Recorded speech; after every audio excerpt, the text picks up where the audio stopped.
2003వ సంవత్సరం నుండి 18 సంవత్సరాలుగా 170 ప్రభుత్వ అర్బన్ మీ సేవా కేంద్రాల్లో విధులు నిర్వహించి గత వైసీపీ ప్రభుత్వంలో ఉద్యోగాలు కోల్పోయిన 607 మంది ఉద్యోగులకు నారా లోకేష్ ఇచ్చిన హామీని అమలు చేసి ఉద్యోగాలు కల్పించాలని కోరుతూ అభ్యర్థన దీక్ష నిర్వహించారు. ప్రస్తుత రాష్ట్ర ముఖ్యమంత్రి నారా చంద్రబాబు నాయుడు ఉమ్మడి ఆంధ్రప్రదేశ్ ముఖ్యమంత్రిగా ఉన్న 2003వ సంవత్సరంలో ప్రజలకు అన్ని రకాల సర్వీసులు ఒకే చోట అందించాలనే ఉద్దేశంతో ఈ సేవా వ్యవస్థను ప్రారంభించడం జరిగిందన్నారు. విభజిత ఆంధ్రప్రదేశ్లో ఉన్న అన్ని జిల్లాల్లోని 170 గవర్నమెంట్ అర్బన్ ఈ సేవా కేంద్రాల్లో 607 మంది ఉద్యోగులు విధులు నిర్వహిస్తూ ప్రజలకు ప్రభుత్వానికి మధ్య అనుసంధానకర్తలుగా ఉంటూ ప్రతిరోజు దాదాపు 467 సర్వీసులు అందించడంతో పాటు ప్రభుత్వ శాఖలకు ఏడాదికి 4,000 కోట్ల రూపాయల ఆదాయాన్ని అందే విధంగా యూజర్ ఛార్జెస్ రూపంలో మరో 30 కోట్ల రూపాయల ఆదాయాన్ని సమకూర్చడం జరిగిందన్నారు. ఈ నేపథ్యంలో 2019వ సంవత్సరంలో వైసీపీ ప్రభుత్వం అధికారంలోకి వచ్చిన తర్వాత గ్రామ వార్డు సచివాలయ వ్యవస్థలు ఏర్పాటు చేస్తూ ప్రభుత్వ అర్బన్ ఈ సేవా కేంద్రాలను మూసివేసి అందులో 18 సంవత్సరాల నుండి విధులు నిర్వహిస్తున్న 607 మంది ఉద్యోగులను ఉపాధికి దూరం చేయడం జరిగిందన్నారు. అనేక ఆందోళనలు చేసినప్పటికీ ఉద్యోగుల సమస్యలను మాత్రం గత ప్రభుత్వం పరిష్కరించలేకపోయిందని వాపోయారు. ఈ నేపథ్యంలో గత ప్రతిపక్షంలో యువగళం పాదయాత్రలో నారా లోకేష్ను ఈ సేవా ఉద్యోగులు కలిసి వైసీపీ ప్రభుత్వం చేసిన అన్యాయాన్ని వివరించి తమకు న్యాయం చేసి ఆదుకోవాలని వినతిపత్రం అందజేశామని తెలియజేశారు. దానికి లోకేష్ స్పందిస్తూ తమ ప్రభుత్వం అధికారంలోకి వచ్చిన వెంటనే ఈ సేవా ఉద్యోగులకు న్యాయం చేస్తామని హామీ ఇచ్చారన్నారు. ప్రభుత్వం ఆ హామీని అమలు చేయాలని కోరుతూ రాష్ట్రంలోని మీ సేవా ఉద్యోగులు శుక్రవారం తిరుపతిలో అభ్యర్థన దీక్ష ఏర్పాటు చేసి వారి సమస్యను త్వరగా పరిష్కరించి న్యాయం చేయాలని కోరారు. కాగా సిఐటియు ఉద్యోగులకు మద్దతు పలికింది. ఆంధ్ర రాష్ట్రంలో ఈ సేవ మీ సేవ పేరిట పనిచేస్తున్నటువంటి ఉద్యోగులు అనేక మంది ఉన్నారు. వీళ్ళు ఆంధ్ర రాష్ట్ర ప్రజానీకానికి ఎన్నో రకాలైనటువంటి సేవలు చేస్తున్నారు. అదే రకంగా ప్రభుత్వ పథకాలు లేదా వసూళ్లు ఈ అన్ని వ్యవహారాల్లో కీలకమైనటువంటి పాత్రధారులుగా ఉన్నారు. వీరి సమస్యల పరిష్కారంలో ప్రభుత్వాలు సరైనటువంటి వైఖరితో వ్యవహరించడం లేదు. గత ప్రభుత్వ హయాంలో 607 మందిని ఉద్యోగాల నుంచి తొలగించారు. ఆనాడు యువగళం పాదయాత్రలో ఉన్నటువంటి లోకేష్ గారు వీళ్ళందరికీ ఉద్యోగాలు ఇస్తాం, మీకు ఉద్యోగ భద్రత కల్పించే బాధ్యత మాది అని ఆ రోజు హామీ ఇచ్చారు. నేడు అధికారంలోకి వచ్చి సంవత్సరం పూర్తయిపోయి కూడా నెలలు గడుస్తూ ఉంది. కానీ ఇప్పటి వరకు ఈ సమస్య పట్ల సానుకూలమైనటువంటి దృక్పథం కనపరచలేదు.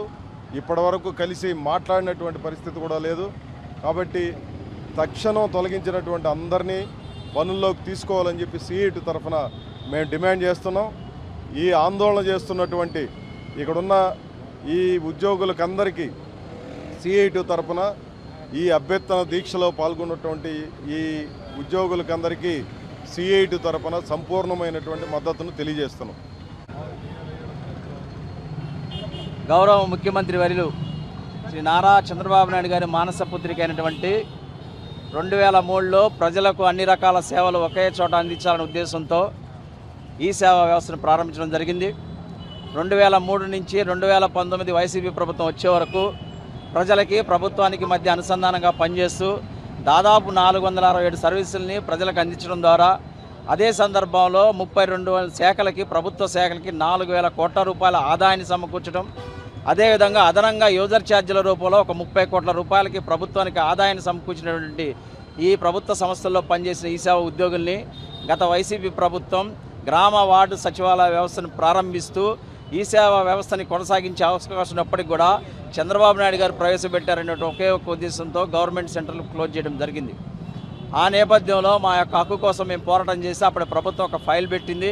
ఆ ఫైల్ని ఫైనాన్స్ డిపార్ట్మెంట్లో ఆమోదం కోసం వెళ్ళిన తర్వాత చంద్రబాబు నాయుడు గారు పెట్టిన ఎంప్లాయీస్ కాబట్టి మీకు ఇవ్వాలనే ఉద్దేశంతో ఆ ఫైల్ తొక్కిపెట్టడం జరిగింది. ఎన్నికలు రావడం, గత ప్రభుత్వం ఓడిపోవడం జరిగింది. ఇదే సందర్భంలో గతంలో ప్రతిపక్షంలో ఉన్నప్పుడు ప్రస్తుత ఐటీ శాఖ మంత్రివర్యులు లోకేష్ గారు పాదయాత్ర చేస్తున్న సందర్భంలో ప్రతి జిల్లాలో కూడా గవర్నమెంట్ సెంటర్లో పనిచేసిన ఈ సేవా ఉద్యోగులందరూ కూడా కలిసి వినతి పత్రం ఇవ్వడం జరిగింది. ఆయన మన ఈ సేవా ఉద్యోగులకి పాదయాత్రలోనూ ఎన్నికల కోడ్ వచ్చే ముందు ఒక నెల రోజుల క్రితం ప్రత్యేకంగా ఇంట్లో కూడా పిలిపించుకొని ఈ సేవా వ్యవస్థని కూటమి ప్రభుత్వం అధికారులకు వచ్చిన వెంటనే ఒక 2 నెలల్లోనే సమస్య పరిష్కారం చేస్తానని చెప్పి మన రాష్ట్ర నాయకత్వానికి హామీ ఇవ్వడం జరిగింది. ఇదే నేపథ్యంలో కూటమి ప్రభుత్వం వచ్చి సంవత్సరం గడుస్తున్నప్పటికి కూడా ఆయన హామీ అట్లనే ఉన్నది. స్పందించాల్సినటువంటి అధికారులు ఎక్కడ కూడా అధికారులు స్పందించడం లేదు. మా బాధను అర్థం చేసుకోవాలని చెప్పి అనేక మార్లు ప్రభుత్వానికి చెప్పినా లోకేష్ గారు సానుకూలంగా ఉన్నా కానీ అధికారుల యొక్క నిర్లక్ష్య వైఖరితో మా సమస్య దూరం పెట్టబడుతూ ఉంది. కాబట్టి 600 మంది ఉద్యోగులు రోడ్డు మీద ఉన్నారు. వాళ్ళ బాధను అర్థం చేసుకొని సమస్య వెంటనే పరిష్కారం చేయాలనే ఉద్దేశంతో రాష్ట్ర వ్యాప్తంగా ఉన్నటువంటి ఉద్యోగులు జోన్ 1లో ఉన్నటువంటి రాయలసీమ ప్రాంతంలో ఉన్నటువంటి గుంటూరు, చిత్తూరు నుంచి మొత్తం 6 జిల్లాల ఉద్యోగులు ఈరోజు తిరుపతి పట్టణంలో అభ్యర్థన దీక్ష పేరుతో ప్రభుత్వానికి ఒక విన్నపం చేస్తున్నాం. ఈ దీక్ష ద్వారా ప్రభుత్వం ఇప్పటికైనా మా సమస్యను గుర్తించి ప్రభుత్వానికి ప్రజలకి ఆదాయాన్ని సమకూర్చినటువంటి ఈ సేవా వ్యవస్థలో పనిచేసినటువంటి ఉద్యోగులందరికీ కూడా మీరు ఇచ్చినటువంటి ప్రకటన ఆధారంగానే న్యాయం చేయాలని చెప్పి ఈ సేవా రాష్ట్ర కమిటీ యూనియన్ తరఫున మా ఎంప్లాయీస్ అందరి తరఫున ఈ రాష్ట్ర ప్రభుత్వాన్ని డిమాండ్ చేస్తున్నాం.